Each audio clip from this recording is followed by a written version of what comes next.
Good morning, good afternoon, good evening, everybody. Welcome to another episode of the Jason's Take On podcast with myself, Jason Noble, here in London, and my partner in crime, Mr. Whitehead. Say hello, Jace. Hello, Jace. How are you? Jace, I'm very good. How are you doing? Good. Thank you. Great to be here. We've got absolutely and another exciting guest episode. We've done a lot of guest episodes. I think we need to do one of our just ourselves, Jason, in a few weeks' time. Yeah, why not? super excited on this one. We've got the one and only Jared Orr joining us for this podcast. Jared's going to give us a kind of a bit more insight into his journey into the world of customer success. He's very well known in the community in customer success. He's a big contributor to a number of the communities out there like CS Insider, Practical CSM, and your very own Success Chain Jace. He does his own podcast, the Customer Success Whisperer, and his own blog as well. And he's really come in, I think, taking it by full storm. And it's great to see someone who's still relatively new in the industry come in with a great background, but really dive full into this. So welcome, Jared. Thank you, Jason. And Jason, it's great to be here. Give us, before we kick off, Jared, do you want to give the kind of listeners an intro into yourself, your background and where you've come from and the things you're doing, and then we'll kick off into a chat with you. Yeah, definitely. I have been in customer success for 3 years as of this month. So as you said, I'm relatively new to the industry. Thank you. No, it's great. I love customer success. I'm never looking back. It's the perfect career path for me. Like I said, been in it for 3 years. I was at a social media marketing company. That was my first customer success job. I was there for just over a year, and it really threw me into the fire. If anyone wants to get into customer success, I say get into a social media marketing company because you will learn a ton, and it's challenging, but I learned a lot, and I'm grateful for that opportunity. Now I work for a global software company that creates virtual data rooms. I've been with it for almost 2 years now. And it's a great company. It's a global company. I'm one of 6 employees here in the United States. So I'm on my own in my own little silo here, but it's a good opportunity. I've been remote and using Zoom since before COVID. So nothing really changed for me when it all hit. And like you said, I have my podcast. I have a blog site for customer success, which I'm sure we'll talk about later. But yeah, it's great to be here. I love you. You come across as such a passionate, excited person. It's like we're both the same. This is something I think we're all privileged that we're part of, and it just really comes across. I think you've had such an amazing and very fast and accelerated journey into customer success, and you've really jumped full hands into it, which is awesome to see. Talk to us a bit about kind of your motivations. What were the motivations for moving into customer success? And then some of the big challenges that you've seen along the way, because I bet there've been a few. Oh, yeah, definitely. So when I was in undergrad school, I worked for a human resources company, and I did a lot of different things. I was in customer service. I was in sales operations at one point, implementation, onboarding. So I actually did a lot of work with the sales and the onboarding team. So I got my feet in both corners, figuring things out. And then when I graduated at the end of 2017, I decided that I wanted to get into sales, give it a try, because I knew it would be challenging for me. So I was like, okay, help me break out of my comfort zone a little bit, make some connections, maybe something will come out of it, who knows? And I got a job at this company that I was pretty familiar with. I was pretty excited. And it didn't take me long to realize that the sales gig was really just a telemarketing job. And it was miserable. I was absolutely miserable. It was a horrible experience, just to say the least. And I was there for just 6 months. But I'm grateful for that experience because it taught me that I want to be more on the client-facing side. And because it was such a horrible experience, it pushed me into really looking for a new job really quickly. And that's how I got my first job in customer success. When I first started looking for a job, I had no idea what customer success was. Yeah. I just did a lot of research on client-facing roles and trying to figure out what I wanted to do. Found out what customer success was, and I was like, all right, that's what I want to do. But people say, oh, so how'd you first get into it? I say it was luck. Like I was able to find a customer success job at the social media marketing company that I mentioned, and it was just a few blocks up the street from where I was working. That's like great. It was just, It just worked out extremely well. And like I said, I've been there for 3 years now. It's been great. I would say maybe some of the challenges that I faced along the way is maybe you've seen this already, but I'm a fast talker. And when someone asks me a question and I know the answer to it, I'm like, okay, here's the answer, blah, blah, blah, here's the solution. And I've had to have managers or supervisors or other coworkers tell me, okay, Jared, you need to stop to slow down a little bit and listen to your clients. And being able to figure out those things about me that I need to work on to be a better CSM has really helped me in a lot of ways over the past couple of years. And it's really helped me grow in my career more than I think I ever could have had I not been in customer success. So it's been great. Wow. That's fantastic. I love what you were saying about having to slow down and talking as well too, because one of the things I learned early in my career and still struggle with at times is I love the big picture view of things and tell me all the different things that are going to come into play over the next 3 years and let me get excited about all of that stuff and just live with it. And so many people get shut down by that. I'm overwhelmed. Stop, just bite-sized chunks, spoon feed it to me kind of thing. And just trying to figure out, all right, where am I in my comfort zone and where am I blowing away my customers and how do I need to adjust to reach them? I think it's great that you learned that so early because I think a lot of people still don't figure that out. That's really key. Yeah, absolutely. Jared, I'm curious too, like you've mentioned, you've got a podcast now and a blog writer and you're just killing it out there. You're doing such great things. What inspired you to start these and how did you go about doing it? And how have you been building your audience? So I started my blog at the end of 2020, I think in like November. I started a little before then, but I went live with it in November. And it's really just, the blog is really a place for me to share my ideas on customer success. A lot of my posts are geared towards like startups and like how to really implement customer success as quickly as possible. So every time I think of a subject, I always do research on it. I listen to podcasts on it, read articles, and then I put all of that into a blog post. Great. So that's my blog. And then regarding my podcast, I started that, I believe it was February of this year. The first thing I thought of was like, oh, it'll just be a customer success related podcast. Super easy because I already got a network in there. But then I was like, I want to expand that a little bit more because if it's like my books here, like I have a lot of customer success books, but I have like other books like that are not pertaining directly to customer success. So my podcast, I talk to mainly entrepreneurs. People that are doing very well in their careers or starting their own businesses, doing a lot of great things. A lot of people that I've talked to so far have been in customer success because of my network. Sure. But really my podcast is called the Founders and Mentors Podcast. It's for people who are aspiring entrepreneurs or want to be future CEOs. They can listen to it, get inspired, and hopefully get some good takeaways from it. And I've interviewed a couple people that you guys have talked to as well. I've talked to Paul Henderson, Kelly Lucas, Sue Moore. So I've had some incredible conversations with some really phenomenal individuals, which has been great. Yeah, they're all great. I could listen to all three of them a lot. Well, I listen to Sue and Kelly a lot, just because I work with them. Kelly's great. What made you on your podcast, Jared? You rebranded it recently, didn't you? Shifted it. What made you do that? Because it was a very interesting shift, and I think you brought that. Yeah. There are a number of just customer success podcasts. It's something that Jason and I try and do. We don't want it just to be about customer success. But I love the way it's now founders and mentors. It's a really different shift. What kind of made you do that? Yeah, so it went from the eclectic podcast to the Founders and Mentors podcast. So I'm really an eclectic when it comes to my hobbies and interests and things like that. Excuse me. Like I said, like my books here, like I have customer success, business, finance, ultra running books, finance books, history books. Like it's crazy.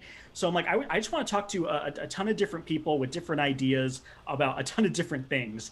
And then a couple months into it, I realized I really would like to monetize this at some point. And I got some advice from people and they told me, look, if you want to monetize it, you got to make it more niche. Because literally my tagline was, it's a podcast for everyone. And if it's for everyone, then who is it really for? You know what I mean? So I made it more niche for people like myself who are aspiring entrepreneurs and want to either run their own business or run a company someday.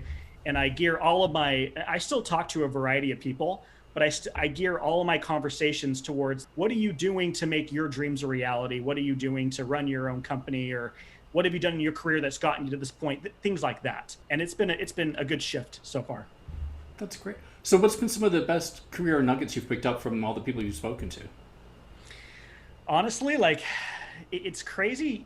If you look at people that have done that have done so much in their career, that have written successful books or are leading very successful companies as executives or as CEOs, as someone like me, I can look to them and be like, oh my gosh, they're such an incredible person. And they are, but they're also just a normal human being. Like I'm talking to them and it's like I'm just talking to like a next door neighbor of mine. You know, like, oh, how's your day been? This and that. These are normal people and they're willing to talk to you. They're willing to share their advice. And I learned that a little while ago. And I've had a lot of these conversations over the last couple of years. Then I realized I just want to make a podcast out of this. I really should, because I'm having so many of these conversations. And when it comes to successful people, we often get caught up in the Bill Gates, Oprah Winfrey's, Elon Musk's of the world. But in reality, people that we brush shoulders with on a daily basis are living very successful lives. Either it could be they're a successful athlete or a coach or an author, or they're running a company that you may not know about, but it's a really successful company. And these people are willing to share their advice with you, but we're always so, oh, I want to hear what Gary Vaynerchuk has to say. I want to hear what, Oprah is saying about this and that. But really, it's like, just talk to the people in your inner circle and you'll be inspired. Absolutely. Oh, you're on mute, Jason. I am indeed. I always talk to myself there again. Jared, I love that. And I think you get some incredible stories. And like you say, at the end of the day, we're all humans and you can connect on that level. It's just incredible to do that. Mm-hmm. It is. Absolutely. So what do you see, since you're having such success with the work that you're doing, both your job and your podcast and everything else, what's next for you? What's the future look like for you? That's a great question. As far as my personal future, Jason and I were talking about this earlier before you got on, Jason, but my wife and I were expecting our first child later this year. Congratulations. So I'm going to be a father. So that's big. That's a big future shift for me. You've got big ambitions for your child to be as well, don't you? I was just saying, I want her to be a future chief customer officer, but she can do whatever she wants. But I'm just saying it'd be cool if she did that someday. But as far as for me, like professionally, I would love, like I love where I'm working right now, but how cool would it be to work for Gainsight or Salesforce or some big company? I know, like at the end of the day, like it's just a company, it's just work, but like working for a company like that with such a great reputation and led by just incredible leadership, not that my leadership isn't great, but led by Mark Benioff or Nick Mehta, like how cool would that be? So that's something I would love to do. Personally, I would love to I guess I kind of really have two goals. One is to be a chief customer officer, and the other is to run my own business someday, be an internet entrepreneur or create a software product, whatever it is. I'd love to go down the path of entrepreneurship. And I would love to also be a chief customer officer someday. Whether both of those happen, great. Whether they happen at different times or one happens and the other doesn't, it's fine. But that's really what I would love. You're really passionate, as you said before, about kind of everything customer related. Where do you think that came from? What's sparked that passion and how do you keep it there? My parents, it really starts with how I was raised. My parents are probably two of the most service-minded people I've ever met. They're constantly putting others before themselves. And I just give you like a quick example. Every time when I was growing up, every time we'd make like brownies or cookies or some baked good, my mom would always say, hey, let's take a couple to like the neighbors. And I'd hate that. I'd be like, no, I want them all to myself. Why would we share these with people? That's stupid. So just small examples like that throughout my life taught me the value of service. And I've taken that into my career because customer success really is all about having a service mentality for your customers, making their lives easier. And I feel a life worth living, a fulfilling life is a life of service. And so I think that's what kind of drives me throughout my career is like, I'm here to really help you, my customers. I'm here to make your lives easier. I'm your guy. I have your back. And that is what makes my career fulfilling because it's a service mentality type career. And it also is something I just love to do. I love software. I love learning new platforms. So just like working in software is super fun for me. And then being on the client facing side makes it all the better. Yeah, absolutely. No, that is so wonderful. And I also love what you were saying too about working for a large company one day or a small company. It's nice to get that variety in there, but I think you're right, that underpinning of service is really key. So let me ask you, you've been around the CS community quite a bit, as you said, and networked through. What do you think are the traits that make someone a great CSM? And what do you think are the traits that you can spot in someone like, ooh, I think you're going to struggle in this field because of X, Y, and Z? You really have to be a people person to be in customer success. You got my wife, love her. She hates talking on the phone. She hates it. So I'm like, yeah, you wouldn't do very well with what I do. But that's okay. She's a high school math teacher. So she's got her strengths. I've got mine. So it's totally fine. But I actually wrote an article about this on my blog. It really, in my opinion, to be a great customer success manager, it really comes down to 3 traits. And that is to be empathetic, to be proactive, and to be an outrageously great communicator. Everything else can be taught. Everything else can come into place. But if you don't have those 3 figured out already, then you're probably going to struggle when you first start out. You can still become great at those 3 things, but you will struggle if you're struggling with those 3 things when you start out in customer success. That's what I've seen. Great customer success managers are empathetic towards their customers. They're very proactive when it comes to managing their book of business because we got a lot on our plates, a lot of moving pieces in customer success. So you got to be able to do your best to stay ahead of those things. Sometimes it's hard to do that, but we just got to do our best. And then be an outrageously great communicator. You're on the phone, you're on Zoom, you're in in-person meetings now that things are opening up. You got to be able to communicate clearly and authentically to your clients to build that relationship with them and build that trust. I love the way that you've described that and those kind of three key traits. But there are so many more, but that kind of really is all the key essence. You've done in kind of your journey into customer success. You've actually done a number of training courses and certifications for CS as well. What do you think about them? Have they helped you? What advice would you give to anyone starting or looking at training and certifications? Yeah, I think certifications are great really for just the opportunity to learn, because like these training programs, there's a couple like Practical CSM, a Success Hacker, a Success Chain. I think, Jason, you guys have a certification. Yeah. So these training programs, these certification programs are great to learn really from the experts, because these are people that have done very well in their careers or well seasoned their careers. So they create these programs that they feel are best for people starting out or wherever they are in their careers in customer success. I don't know like how vital is as far as getting hired. I don't know I haven't heard many hiring managers, at least with customer success, that look at certifications as far as like a qualification to get hired. But that's just from what I've heard. Maybe you two disagree, I don't know. But it is a great opportunity to learn from some of the best in the field.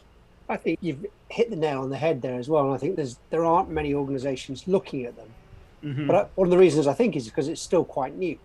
It is. If you look 5 years down the line, and probably that kind of time frame, it'll be something like service management or project management, where there will be some well-known certifications, and the ones we're seeing out there right now, they'll be the ones that people do. But I think you do. My other half's just landed her first job as a customer success manager starting next week. Oh, nice. He'd done some of the training, and actually as part of the interview process, the guys there said, "Oh, we didn't know there was any training courses." So I think the momentum's starting to build, though, and I think we will see that shift over the coming years. And I think in the short term, too, for folks who are trying to break into the field or early in their career, having a certification or having a training there, if nothing else, it shows that you've learned a little bit about what this is about, so you're not going to be completely overwhelmed when you get in the door to it. Not as overwhelmed. Not as overwhelmed, yeah. You very well might be, but you'll at least have a sense of what this is. Because Jared, come back to what you said at the start. The first sales job you had 6 months later, oh, this is telemarketing. This is not where I want to take my career. I can see without having some exposure to a certification or training, you might be in that same situation, which is it's all part of growing your career, is to figure out what works and what doesn't. But I think it's a great way to start. On the sales job, when you look at that telemarketing role, was you thinking you wanted to do sales to start with, and then or was it just completely the wrong role? If that had been the right role, do you think you'd have stayed in sales? Yeah, if it had been a better sale, like non-telemarketing, I was okay making cold calls. I was okay with that. But if anyone's done telemarketing, it's really just making cold calls from the start to the finish, reading the same script. It's just calling the same people. It was horrible. But yeah, if it had been a better sales process, if I'd had like better management that really taken the time to train me, and if I would have been able to do more things than just cold calling, actually building up a book of business, and there had been like more opportunities for me to grow in like my sales career than just like an SDR role, then yeah, there could have been a chance that I had stayed there longer and maybe found success in sales. Who knows? But like I said, I'm grateful that it was such a horrible opportunity, because it got me to where I am today. Yeah. So that's my thoughts on that. We wouldn't be having this conversation if you hadn't. Exactly. It's bizarre how there are points in your career that perhaps they weren't what you thought was going to happen, but you've ended up in a better place from it. Yep. I'll tell you this. I was so I just told my wife about this the other day. Like, she didn't know about the extent of this until recently. I was so desperate to get out there. I was literally applying to almost anything at one point before I discovered customer success. I actually applied for a local plumbing company. I was like, I can learn how to be a plumber. Just get me out of here. I'm so desperate. And luckily, like, I'm a religious guy. Like, I believe like it was some divine intervention that like pushed me towards customer success, because again, I just feel so blessed to be where I am. But I just remember thinking that, oh man, what a time, man. you may have, I'm sure, just as successful as a plumber. It's one job where there's a growing demand for that. That's true. There is. Yeah, I can start like a plumbing podcast and things like that. Okay, I'll let someone else do that. They probably exist. You never know. They probably do. Yeah, they probably do. Wow. No, I remember back my first job out of college as well too. It was a hideous job working for the government, and I knew within 3 months, like, this is not going to be a take. So I was either going to look for another job or go to graduate school. So I ended up going back to school right away. Like, this is not a fit. And I think that's so important to experiment around and see where you want to be. But it's nice that you found the customer success role, and I hope a lot of other folks do. And I think there's some good stuff coming into that. Yeah, I've had a number of friends reach out to me like, "Hey, man, I'm looking to get into customer success. Any advice?" And I had one friend that actually I think he just got his first job there, so I'm really excited for him. But I've had a few people reach out, and even people that are like, "Hey, my company is currently implementing a customer success strategy. What advice would you have?" So I just give them some tidbits, things that I've learned. So it's been good to see that. It's been good to see like my brand reaching other people that don't really have anything to do with it, and I can offer just my expertise, air quotes there, and just give them some advice. I'm curious, Jared, having been taking the trainings and done everything that you've done, how would you say you're different as a CSM now than when you first started 3 years ago?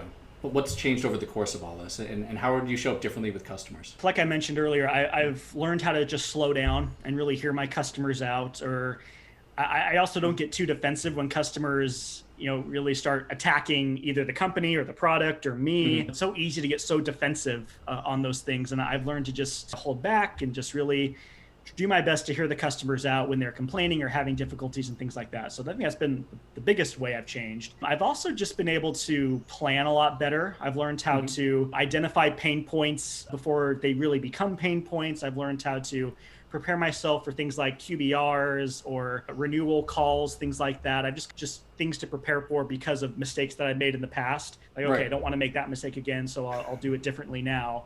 I still got a long ways to go for sure, but I've definitely improved in the areas of communicating when things are difficult and preparing for renewals or QBRs or difficult conversations. That's fantastic. And I think what I love listening to you is the confidence and the comfort that comes over. Because I think that's one of the things that we hear all the time is, we want our CSMs to be proactive and to be confident with customers and do all these things. And when I've gone in to deliver some trainings to folks who are very early in their career or new to the role, they really do struggle. And just hear you go from early in the career to where you are right now, it's really great to see that coming across and to hear it. It's very encouraging, and I encourage others to take some energy from this. Yeah, for sure. Thank you. Jared, the last kind of 15 months clearly been a big challenge for a lot of businesses, a lot of individuals. Global pandemics, no one's lived in a situation like this before, and it's put a massive change in businesses. And I think it's put a focus back on the customer. What do you see as some of the big changes and shifts that you've seen happen and that you would like to see happen for the rest of the year? When I was looking for my first job in customer success in 2018, it's exploded since then as far as like open positions for customer success managers. So not just like CSMs, but like VPs of customer success, chief customer officers, directors of customer success. So that to me shows that like more and more businesses are seeing the value in retention. Not that they really didn't see the value before, but now they see, okay, we need to have a strategy, a process, a team in place to really head this initiative. Because with so many people dropping their vendors due to the pandemic, they need people there on the front lines to prove the value on a consistent basis so that when things like this do happen, a recession or God forbid another pandemic, that these people already know the value they're getting from this company because of their customer success manager. And so hopefully they don't churn. So that's a big change that I've seen is just, I just saw a much bigger value in customer success in the last 15 months. And another thing is communities, online communities. There's been quite a few that have uprooted since the pandemic, many of which pertaining to customer success, because it's good to have a community of like-minded individuals who you can learn from, who you can lean on, who you can lean on for support, things like that. It's so good to have that support system of other like-minded individuals. And I think the community, the customer success community is just incredible. So like I said, when I started in 2018, like I would post stuff about customer success or software and get minimal engagement. But then in 2020, I started posting even more. And now I've developed this incredible network of people who I'm commenting on their post, they're commenting on mine, we're getting all this engagement. And it's just great to see the community, how it's just completely exploded, for lack of a better term, in the last year. It is, I think it is. You're so right. And that is something that has absolutely grown. It's grown to a point where it's one of the selling points almost about customer success is there's just such an awesome, like-minded group of individuals that are willing to help each other. And we're here. I love your idea about it being a service mentality, but I think one thing I say is our roles are about someone else's success. And it's not just our customers. It can be friends, it can be colleagues, it can be the community. And it's a really privileged position to be in. Look, Jared, this has been an absolutely incredible, passionate and really just positive podcast. So a huge thank you for joining us. What we always like to finish the podcast on, and this is going to go back to a question that you actually asked. You said one of your friends was asking you earlier on, so I'm going to put you on the spotlight here. But we always like to present a bold challenge question for our guests and really have them then give some kind of actionable insights for our listeners. So I'm asking you, what are 3 actionable insights that you can give listeners who are looking for their first full-time customer success role? The first one, this is actually like step 0.5. If you're not on LinkedIn, get on LinkedIn. If you're on LinkedIn, you're already behind. So get on LinkedIn. And then the first step would be start leveraging LinkedIn. Connect with as many people as you can that are involved in customer success. Because then when you start connecting with those people, you'll start seeing more customer success content. You'll start seeing their content, and you'll be able to like and comment and learn from other people. And the more you like and comment on these posts, the more people will want to connect with you, the more connections you'll make. And then step 2, start reaching out to them. After you've connected with them, after you've engaged with them a little bit via their content, send them a quick message. Say, hey, I love learning from you. I'd love to learn more. I'm looking to break into customer success. Can I have maybe just 10, 15 minutes of your time to ask you a question or two? And you will be surprised, probably as much as I was, how many people will say yes to that. This was during 2020 when we had more time on our hands, but people are still willing to give some of their time to help people who are wanting to get into customer success. Something I say is there's no shortage of success in customer success. We're all here for each other. We're all here to build each other up. If you're listening to this and you're looking to break in, connect with me. I'm sure you guys will link my LinkedIn in the description, but feel free to connect with me. I'm happy to have a conversation.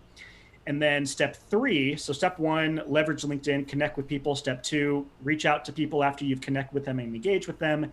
And then step 3 would be to set up a notification for yourself on LinkedIn. So what you can do, you can go to jobs, and every time a customer success role is posted, either in your region or another region you're looking to get a job in, you can get an email notification every time something is posted. And that's how I got the job I'm in today, because I got a notification the second it was posted. I applied for it. I was one of the first to apply. Now I have the job. So set up those job notifications, because that'll get you, like, you'll be able to be one of the first to apply, which usually means you'll probably get an interview if you qualify. So do that. And if you need help, just look it up. There's tutorials. But again, I'm happy to help in any way. You can reach out to me. I'm happy to assist. I love it, Jared. And a lot of that is just about the community again. So it's about helping other people and about the wider picture. Mm-hmm. Yeah, awesome. Fantastic. And thank you so much with all the success you've had in your career, and thank you for joining us, and wish you much joy and success going forward, which I know you'll continue to do great things here. Sorry, Jason, I didn't mean to cut you off. No, I was just going to say, Jared, do you want to just give a quick, you've already talked a bit about your blog and your podcast, but give a quick plug. Just tell our listeners again about where they can read your podcast and listen to your podcast and read your blog. For sure. Yeah, it's all on my LinkedIn. You can look it up there, but my blog is customersuccesswhisperer.org. If you want to contribute to it, I have a couple people that have actually written blog posts for it. So if you have a blog post you'd like to share, let me know. And then my blog is Founders and Mentors Podcast. It's anywhere you get your podcasts, but you can find me on like Apple and Spotify. I'm even on YouTube. I post some interviews there. But I interview a lot of people in the customer success space. This Friday, actually, I'm going to be releasing an interview with a guy that's ran over 100-mile races. And he's a podcaster, author, he's a race director. So he's done a lot of entrepreneurial things in the realm. But that shows you like the diversity of people that I interview. Yeah, feel free to check it out. Let me know what you think. Awesome. Jared, look, a huge thank you from us, man. This has been a really cool conversation. Yep, fantastic. Thank you. Great. Yeah, thank you. Likewise. Take care.